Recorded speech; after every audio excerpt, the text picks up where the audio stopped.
Welcome to another Tech Tuesday at FiTech. Today we're going to cover installing a Regualtor fuel pressure regulator.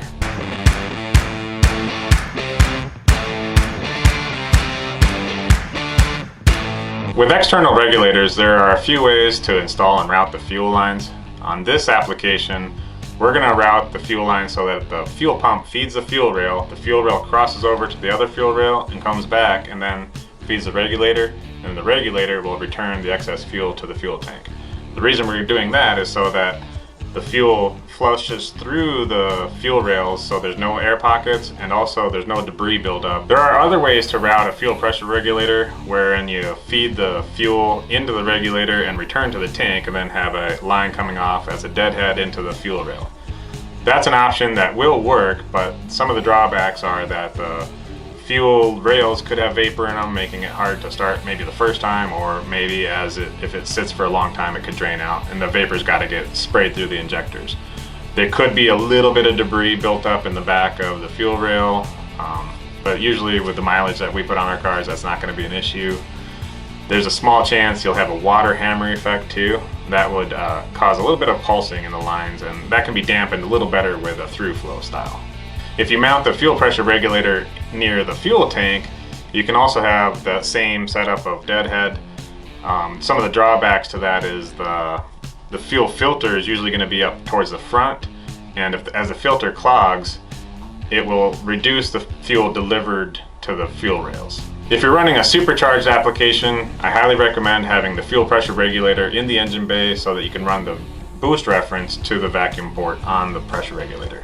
With port injection and large injectors, it's beneficial to run the vacuum pressure reference to the regulator. That's another reason to run the fuel pressure regulator in the engine bay so that the fuel vacuum line can actually reach the regulator.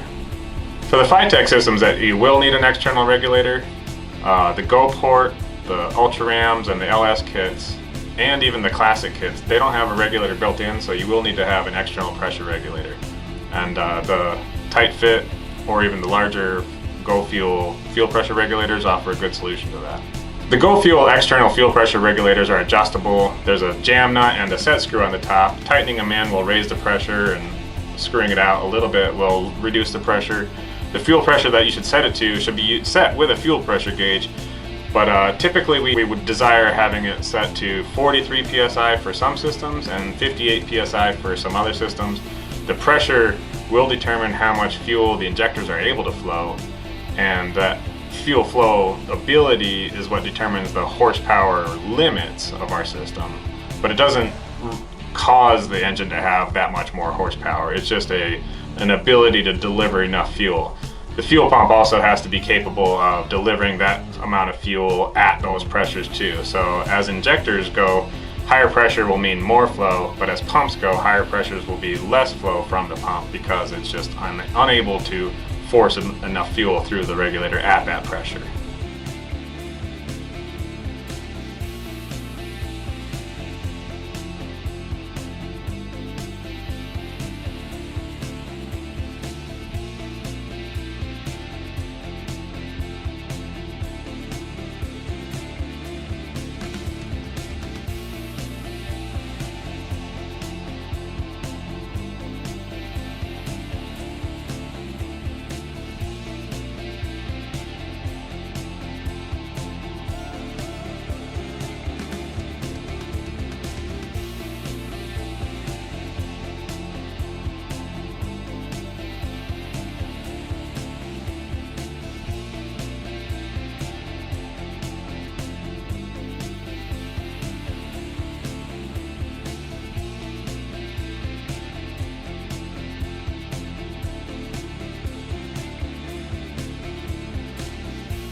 Thanks for watching this video on our GoFuel fuel pressure regulators. For more tech videos, check out our website at fitechefi.com.